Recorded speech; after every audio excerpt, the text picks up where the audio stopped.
Morning students, आज की सबसे बड़ी अपडेट आ गई है। नीट यूजी 2024 का जो सिलेबस है ये आप लोगों के सामने है। फिज़िक्स का सिलेबस ये आपको दिखा रखा है कि फ़िज़िक्स में कौन कौन से चैप्टर्स आ रहे हैं और उनके अंदर भी कौन कौन से टॉपिक्स यहाँ पर पूछे जाने वाले हैं।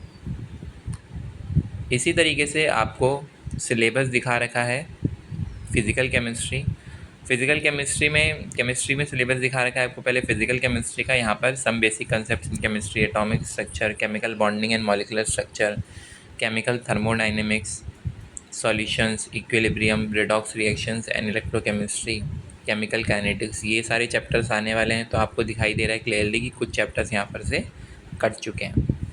Inorganic chemistry, classification of elements in periodicity, in properties, P block elements, D and F block elements, आपको यहाँ पर हाइड्रोजन और एस ब्लॉक एलिमेंट्स भी नहीं दिखाई दे रहा है। कोऑर्डिनेशन कंपाउंड आ रहा है, purification and characterization of organic compounds आ रहा है, some basic principles of organic chemistry, hydrocarbons, organic compounds containing halogens, organic compound containing oxygen, organic compound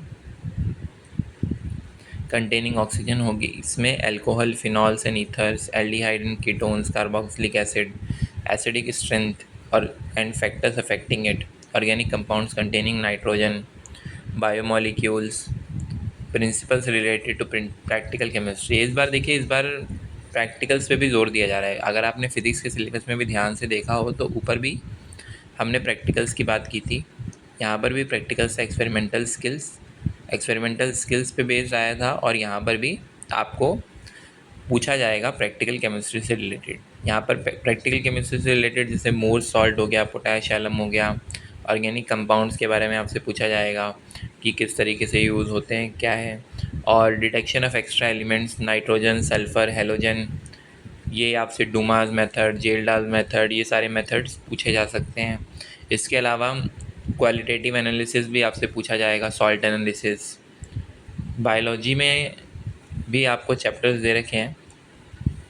biology के अंदर यहाँ पर जो चैप्टर्स हैं यूनिट में डिवाइडेड हैं और यूनिट के अंदर लिखा हुआ है कि कौन कौन से चैप्टर्स यहाँ पर आने वाले हैं। तो ये है आपका ओवरऑल सिलेबस जो कि आपसे एग्ज़ाम के अंदर पूछा जाने वाला है। तो अब ये बहुत अच्छी चीज़ है कि आपको बहुत पहले ही सिलेबस मिल गया है कि कौन कौन से चैप्टर्स आपसे पूछे जाने वाले हैं, तो आप उन पे बहुत अच्छे से फोकस कर सकते हैं। All the best for your exams.